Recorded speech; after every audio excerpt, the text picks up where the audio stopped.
era la gioia in persona. Certo, con i suoi difetti, con i suoi limiti, ma trasmetteva gioia, una gioia contagiosa.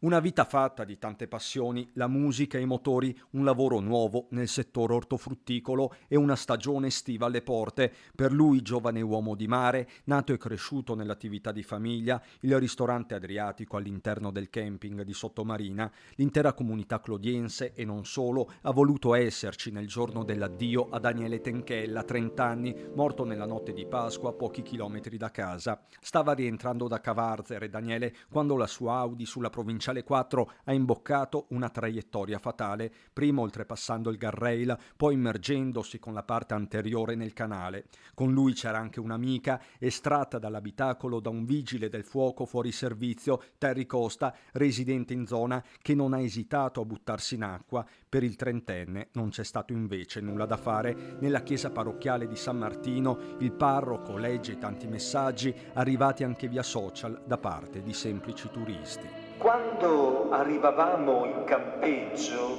per le nostre vacanze, il primo grande e accogliente sorriso era sempre il tuo, Daniele, e ci sentivamo subito a casa.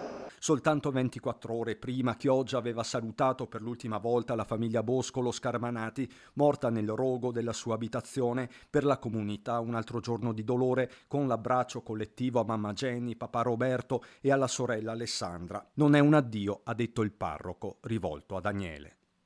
Arrivederci in cielo, nell'attesa di riabbracciarti.